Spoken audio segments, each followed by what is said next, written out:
Hello everyone and welcome to my channel. This is Jay and thanks for watching. Thanks for checking out this video. Now, for today, we'll talk about the elements of dance.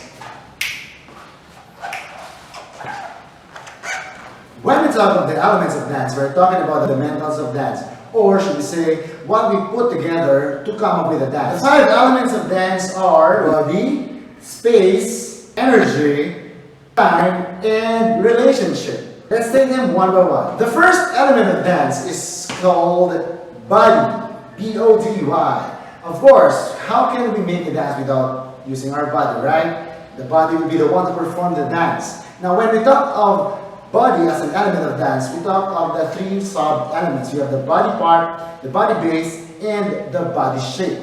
Let's have first the first one. The first one is the body base. Body base pertains to which part of the body is on the ground. So basically, our most common body base is our feet. Right? Our feet. Now, what else can be used as a body base? Of course, if you were to do a handstand, your hand becomes the body base. But if you do a head spin, your head becomes your body base. And there are other body parts which can be used as body base, such as your buttocks, your butt, your back, your tummy area. So it depends on which part is actually touching the ground. So the next sub-element of body is the body shape. By the way, when you say body shape, that's the shape formed by your body when you perform a dance. Now, there are 2 kinds of body shape. We have the symmetrical and asymmetrical. When we say symmetrical, what you see on your left and what you see on the right, it's identical. So, for example, if I move my hand this way on this side, it's also this on this side, and we put them together. When we do them together, it's symmetrical. Alright? Now, when we talk of asymmetrical, what is on one side is different on the other side. If I am moving my hand here, on this level, and the other one is here, this is asymmetrical shape or asymmetrical body shape. The third sub-element of body is body part. It pertains to the particular part of the body that is mainly used in a particular dance. For example, if I'll be doing a tinikling, if I do a tinikling here, and if there are poles, my feet are my main body parts that I am using when I perform the dance. So we are talking about that particular part of the body. So that's body part. Now let's have another example. If I am doing a belly dance, when you do a belly dance, the belly is the main part of your body that is performing the dance. So that is our body part, or should I say the main body part. So once again, there are 3 sub-elements of body. We have the body part, the body base, and the body shape. That's the first one. The second element of dance is energy. Energy, of course, is needed for you to be able to perform a dance. Without energy, you won't be able to move. And we have 5 different kinds of energy that we can use when we perform a dance. The first one is called sustained. Sustained energy is when you do a particular step in a smooth and continuous flow of movement. For example, if I do it like this is a sustained movement, a sustained energy, because it's a continuous flow of energy. Alright, so that's the first one, sustained. The second is called percussive. Percussive is when you do accented, powerful moves. Right? Usually done in hip-hop. For example, if I do it like this is accented, or this one, when you do those steps, that is called percussive energy. Right? The third one is called vibratory. Vibratory is when you do shaking movements when you perform a dance. Like Gimme, in the song Gimme. Like this.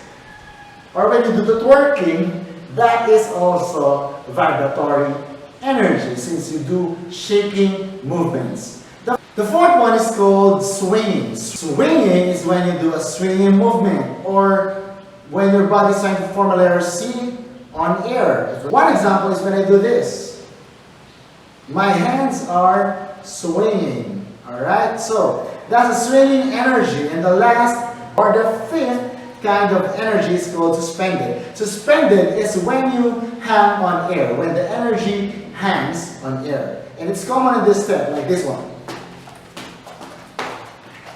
When you are trying to be suspended on air, that's suspended energy. And that's a fifth kind of energy, that's an element of dance. Again, there are 5 elements of dance. We have vibratory, percussive, swinging, suspended, and sustained. Alright? 5 sub-elements of energy.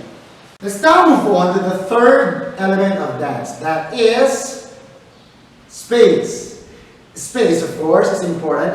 It's an element of dance because you will always occupy space when you perform a dance. The first sub-element of space is called direction. Direction is where you are moving to.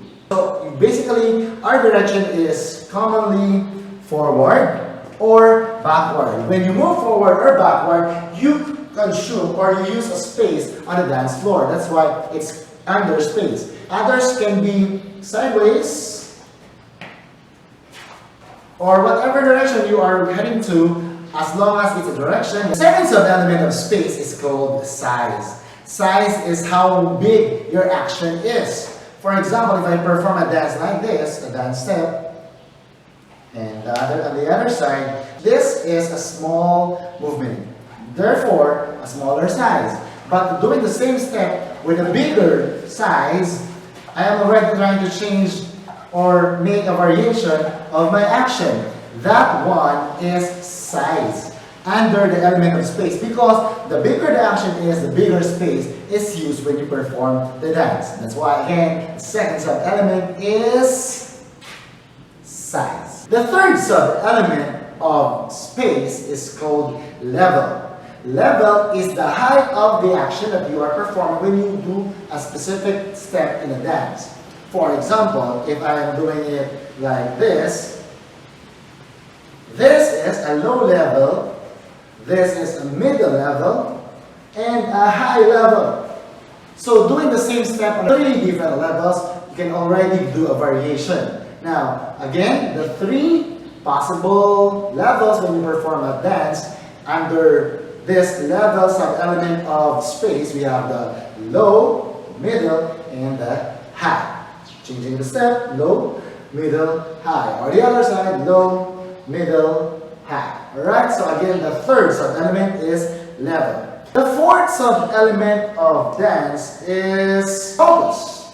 Focus is where the dancer is looking at when the dancer performs the dance.